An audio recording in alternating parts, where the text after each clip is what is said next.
Ito na po mga kaibigan, magigiling na tayo ng ating luya. Kailangan ginigiling natin yan kasi para pinong-pino siya, o di ba? Mai-mix natin mamaya sa ating bagong hipon, pareho ang size nila. Pinong-pino sila pareho. Ganun din 'yon ang ating mga sili na green, sibuyas, at saka kung mayroon ka pang ibang pangsahog dyan, gigiling mo na rin. Buti na lang mayroon akong manu-mano na gilingan. So, kasi mahirap maghihiwa-hiwa ng pino. Pero mapilitan ako mamaya na maghiwa ng aking bawang kasi ito po yung nahuli, nakalimutan ko po.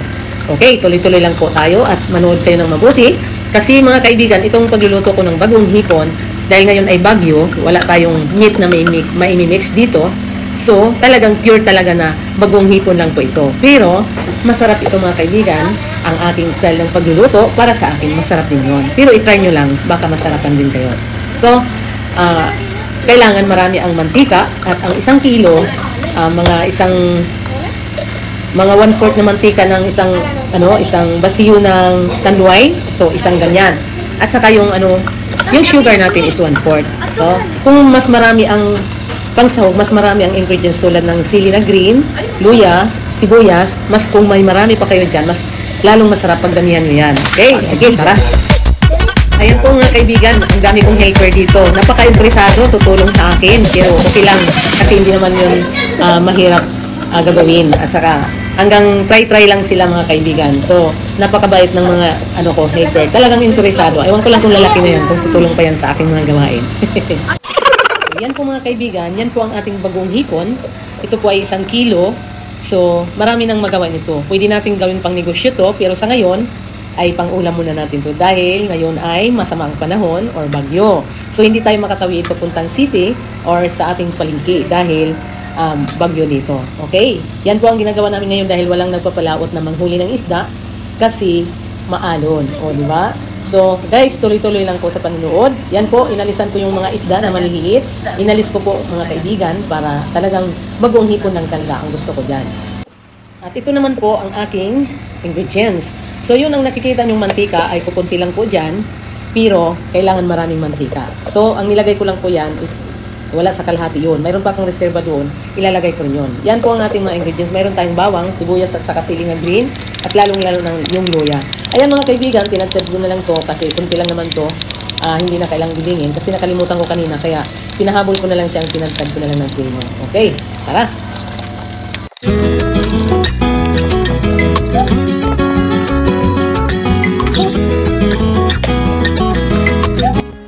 So yan po mga kaibigan, magpainit na po tayo ng mantika sa ating kawali.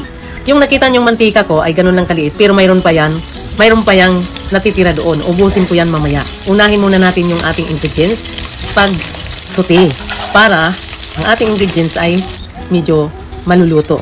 Yan, para lumabas yung aroma niya. At mga kapitbahay yan mga kaibigan. So ganito ang gawin natin. Gawin natin, pa-brownin muna natin ang kulay ng ating bawang. Isusunod natin ang ating luya at medyo palabasin muna natin ang aroma bago tayo magsunod ng ating sunod na ingredients. Yan, ang sibuyas at saka sili nga green. Of course, mayroon tayo niyan para maging mabango ang ating niluluto. Masarap din ang ating niluluto pag mayroong mga ganyang mga ingredients.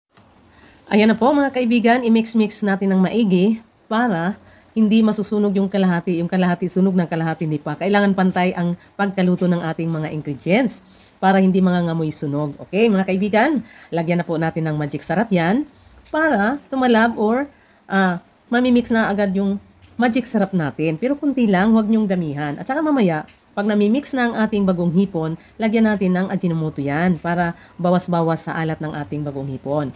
Okay, mga kaibigan, ito na po. Maglalagay na po tayo ng hipon sa ating kawali. So, imimix natin ng maigi yan.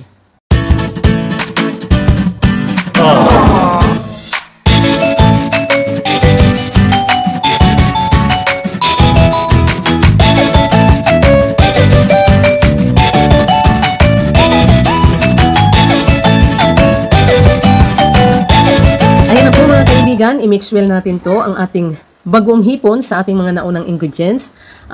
I-mix natin maigi to mga kaibigan hanggang sa gumanda na ang mixture ng ating niluluto. Then after that, ilalagay na natin ang sunod natin na ingredients, which is lagyan natin ng paminta at saka lagyan din natin to ng Ajinomoto para mabawasan yung alat ng ating bagoong hipon. And then, ilagay na natin ang ating cooking oil na natira.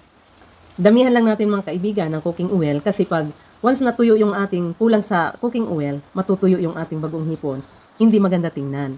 So, kailangan damihan ng cooking oil dahil yun ang nagpapaganda ng ating niluluto. Okay, ilalagay na natin ang ating paminta. So, kailangan maglagay tayo ng paminta mga kaibigan para mas lalong mabango ang ating niluluto. Diba? Masarap.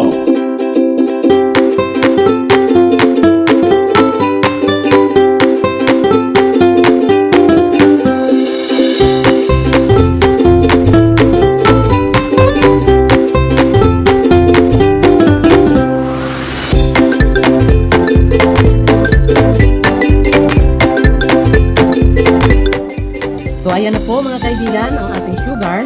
Ang sugar natin is 1/4. Sa 1 kilo, 1/4 ang ilalagay ko.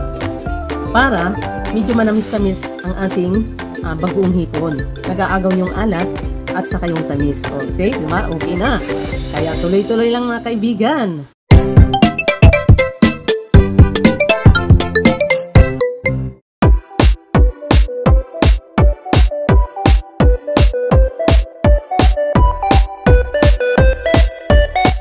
So mga kaibigan, ayan na po, ilalagay na po natin ang ating natirang sugar. Kailangan ubusin natin ang ating 1/4 dahil yun po ang sukat ng ating 1 kilo is 1/4 na sugar. Okay? At yung Ajinomoto is pakunti-kunti natin ilalagay yan. Ayan na po mga kaibigan. Mix ng mix lang hanggang sa gumanda ang mixture ng ating niluluto. Ayan po, nakita na nyo mga kaibigan, lumalabas na ang aroma sa labas, nangangapitbahay na po. So mga kaibigan, pag once nakita na ang oil, yun, maganda talaga ang resulta. So thank you for watching mga kaibigan. Ready to serve na yan. Huwag niyong kalimutan na i-like, subscribe, and hit the button bell. Para ma-updated kayo lagi mga kaibigan sa aking mga ina-upload na videos. Okay? Kita-kits tayo muli for the next video dito lang sa Mel Duran Channel.